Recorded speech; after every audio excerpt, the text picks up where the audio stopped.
Welcome back. As a new investor, how would you select people to partner with? What would you do if things start to get overwhelming? In this episode, Clive will give you tips on how to avoid pitfalls in your multifamily investing career. Enjoy the show.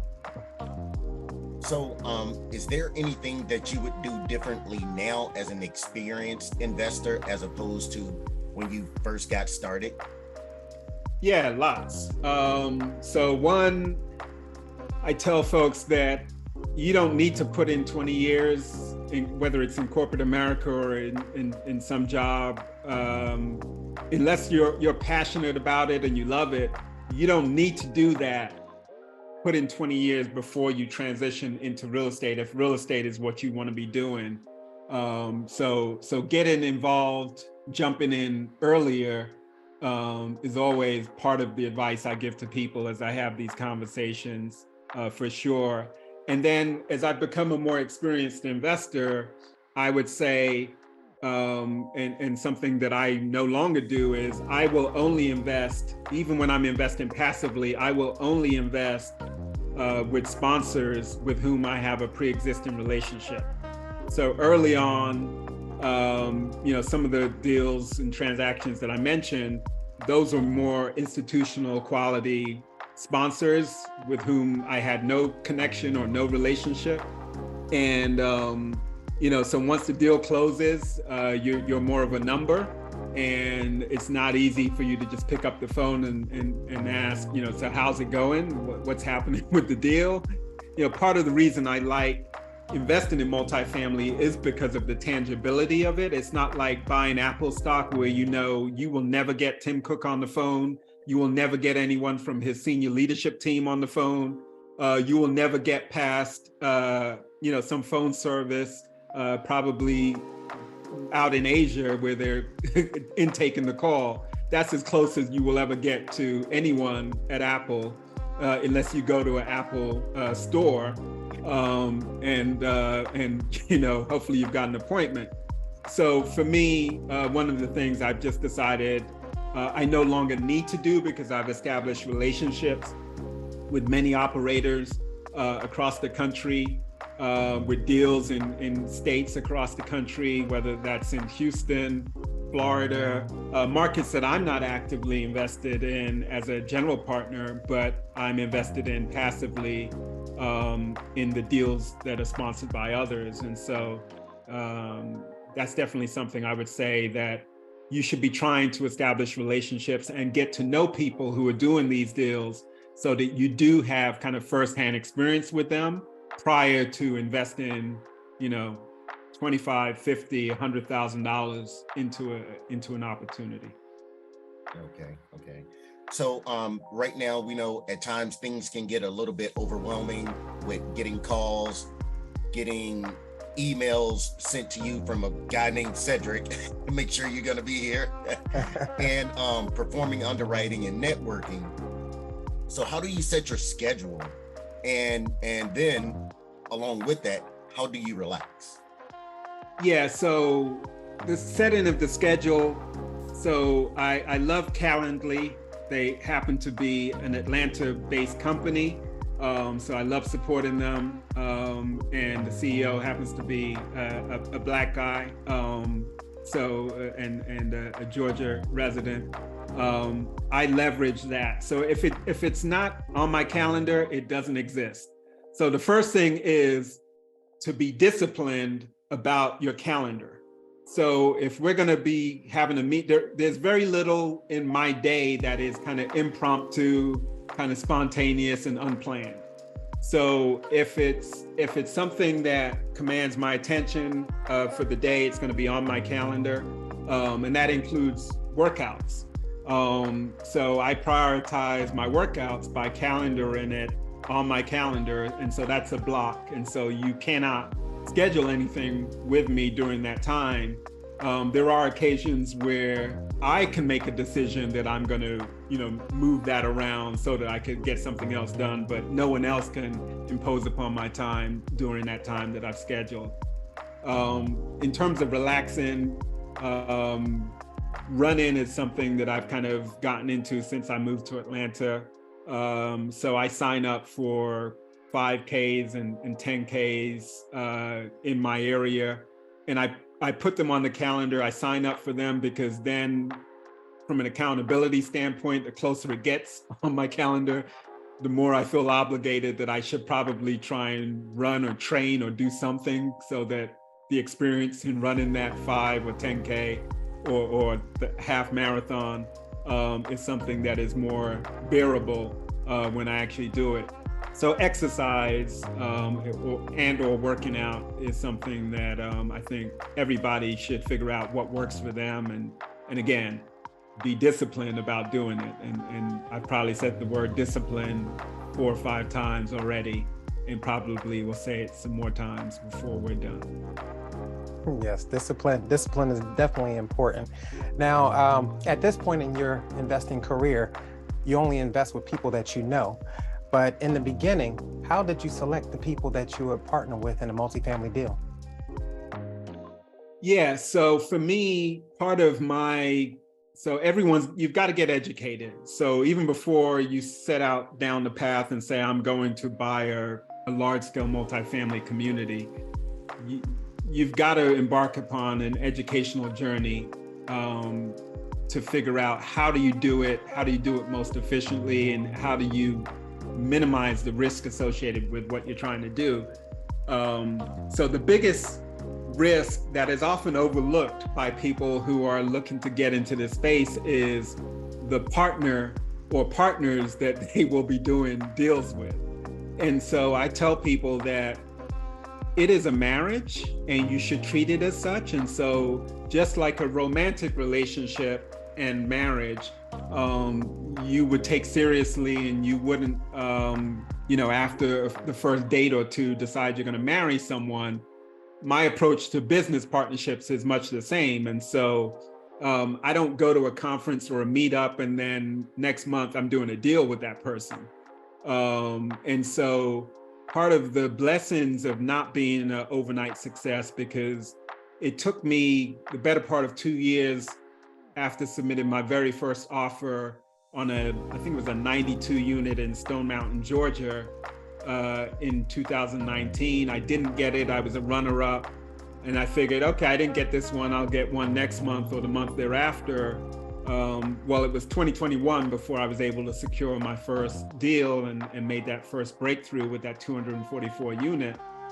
So in the 2 years between, and obviously COVID kind of informed that because transaction volume and flow kind of was disrupted by COVID. But nonetheless, it took me the better part of 2 years to land that first deal.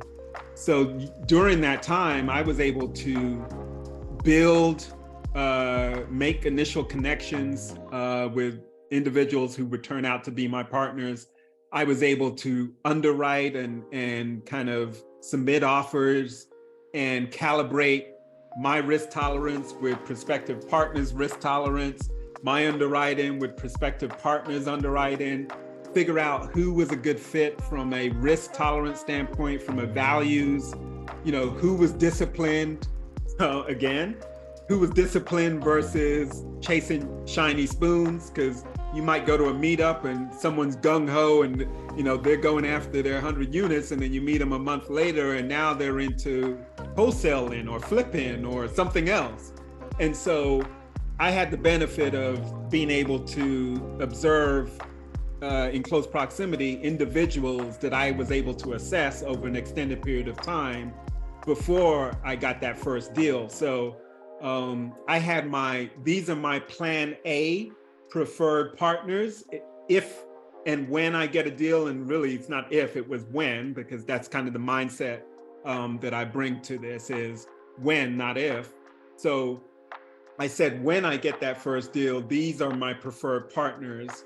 And if for whatever reason they're not available to partner with me, these are my plan B partners. And so that was kind of my methodical approach to partnering.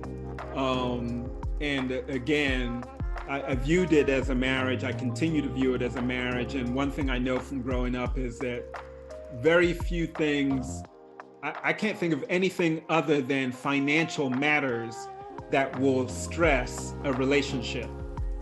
whether you're in a romantic relationship or a business relationship.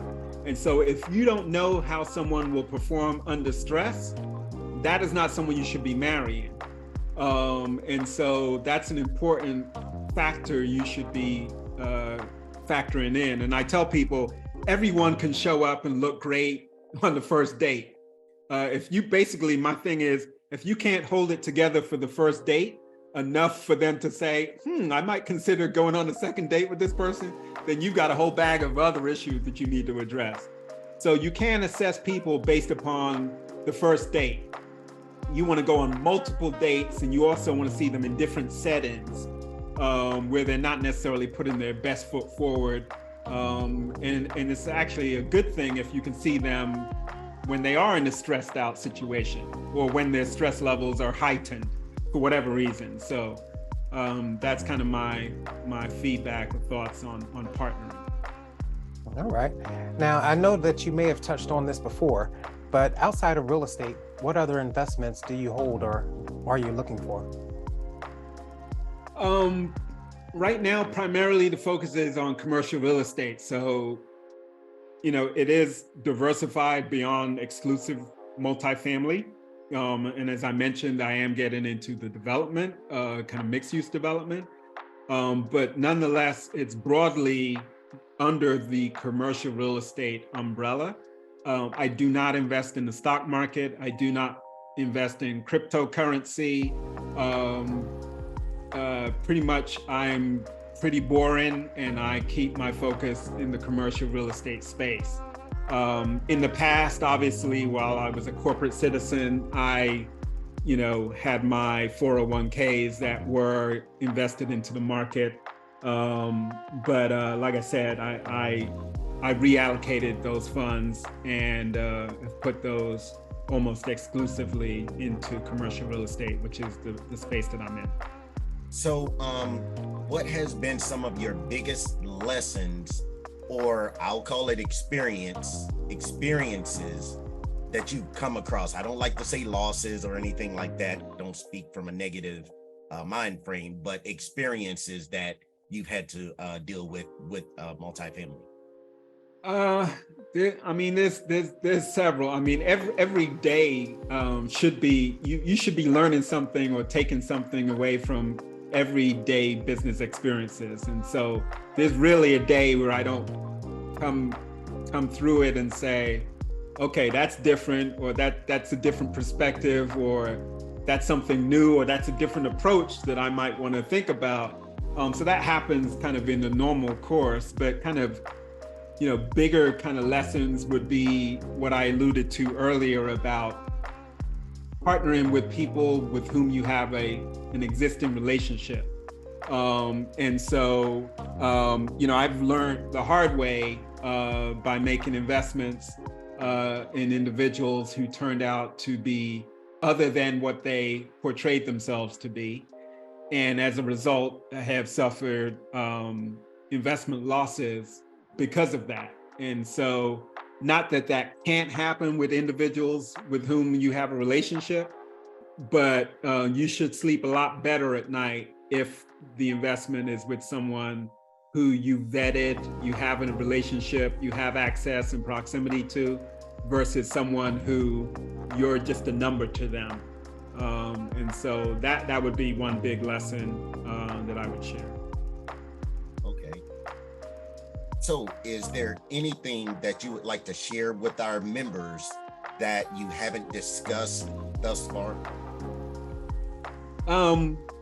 I don't really know. I don't really have a sense as to who your members are or where they are in their journey. But one thing I would say, and I share this with colleagues and friends who are still kind of in the W-2 employees in corporate life or elsewhere, is that don't be shy about sharing your interest in real estate and commercial real estate. And so I have some folks who are of the mindset that, I don't want to be sharing my business or talking about my business or my personal interests. I would just want to keep it business and focused on that. So their LinkedIn profile, you'll never see anything about their real estate interests, conferences they've attended, investments they've made. They kind of separate, church and state. It's kind of like, that's just for work, and my personal stuff I'll keep to myself. And I try and disabuse folks of that notion and tell them that, first of all, hopefully you're in a situation where you can bring your holistic self to work, and you don't have to kind of pardon off or segregate, what is an important part of your life, personal or business wise. Hopefully you can bring your entire holistic self to whatever place that you're in. But the importance of not being shy and being proactive about sharing your journey, wherever you are on that journey. If you endeavor to be a multifamily deal sponsor at any point in your lifetime, you don't want to wait until you get a deal or get an opportunity for you to be turned into your extended network, your family, friends, colleagues, people you went to undergrad with, people you worked with, alongside with on your first job or your second. The time to make them aware of your interests, your experience, your aspirations in real estate is not when you have an opportunity that you're trying to raise money for. And so it's critically important that you be sharing your journey, your aspirations, your pursuit. And it could be as simple as, I just listened to a great podcast, or I just attended a great meetup, or I just attended a great conference, and here were the nuggets that I took away from it. Simple things like that will plant the seed in the minds of your extended network that, oh, Cedric or William or Dan has an interest in multifamily. So, it could be 3 months down the line, 6 months, 12 months down the line that you have an opportunity, or you've made a transition and you're looking to engage them. You don't want to be spending time telling them, explaining your real estate interests or passion, because the worst thing that can happen is they're like, I had no idea that you owned real estate, were interested in real estate, because the more ignorant they are of you and your connection to real estate, the less likely they are to invest alongside you. So you've got to be telling that story, and that story may be months or years in the making before you want to leverage or connect or access that network as potential investors, as kind of just one form of partnering. Okay. Clive, you have a vast amount of knowledge in this field. How can people reach out to you if they have any questions? Yeah, so I'm active on social media, Instagram, LinkedIn, Facebook, but the best way to get a hold of me is to go directly to my website, which is parkroyalcapital.com. You go there and you can find all of the ways of connecting with me. You can schedule a meeting. You can sign up for my monthly multifamily newsletter, which also adds you to my email distribution list. And so again, if you go to parkroyalcapital.com, that's the best way to connect with me. Okay. We have now come to the question and answer portion of our meeting. Dan, have you received any questions from our members? I actually received a few, and first and foremost, Clive, thank you so much, coming on and just sharing your expertise. First question that I got is, how do you give back to the community? Yeah, so part of it is I talk quite a bit about creating generational wealth, which is important to me, not just personally, but I think, for the community I come from and the community that I spend time in. From time to time, I'll be on various panels or attending various conferences and talking about my journey in commercial real estate and how that ties into and connects with creating generational wealth. So I spend a good amount of my time sharing my journey and talking to others about how they might navigate the journey that I'm on, depending on what their aspirations are. So that's important to me. I'd say that. Cool, awesome, appreciate that. And for pretty much two columns here. So for the newbie investors, because the question was just what books would you recommend, but I want to deep dive further into that. What book would you recommend for somebody who's just getting started into real estate, and that person who may be waiting, they already did their deal maybe 2019, 2020, but they're looking for that next deal? So somebody who's a newbie and somebody who's maybe that somewhat of a novice, if you will. Yeah, so if you're interested in apartments, multifamily apartments, the book recommendation would be the same. And so I have a couple of them. So the first one would be the Best Ever Apartment Syndication book. If this is something that you aspire to do, then you need to go to Amazon or wherever you get your books and pick up a copy of this. There's also an accompanying podcast series that I think can be found at the syndication school, I think, .com, where they go through each chapter, dedicating a podcast episode to each chapter, and they go through it in detail. So if you're not a reader and you want to listen, you can do that too. But this book, whether you're brand new or whether or not you've got a couple of deals under your belt, this is going to have content that is relevant to you. And so invariably, this is probably the top recommendation that I make to folks with respect to the space that I'm in now. Greatly appreciated that. Thank you. My next question is mindset. You talked about your daily routine, how with the 5Ks and the 10Ks, that it's that motivation factor getting there. When it comes to the multifamily and real estate investing, like what type of mindset does somebody need to have? I believe the word of the day is discipline, but in addition to that, what type of mindset does somebody need to be successful in this field? So I put out a post on Instagram, and you can follow me on Instagram at Park Royal Capital. But I put out a post a few days ago, and the post simply says, and it's a quote, it's one of my quotes: "If you don't believe in yourself, neither should anyone else." I think that speaks to kind of mindset. So first of all, you've got to have a mindset of self-confidence and ability. And there's lots of things associated with that. But if at the end of the day, if you have doubts as to your ability to achieve something, you're starting off in the worst starting position, because if you don't believe in yourself, why should any of the many people that you're going to need to be successful, why should they believe in you?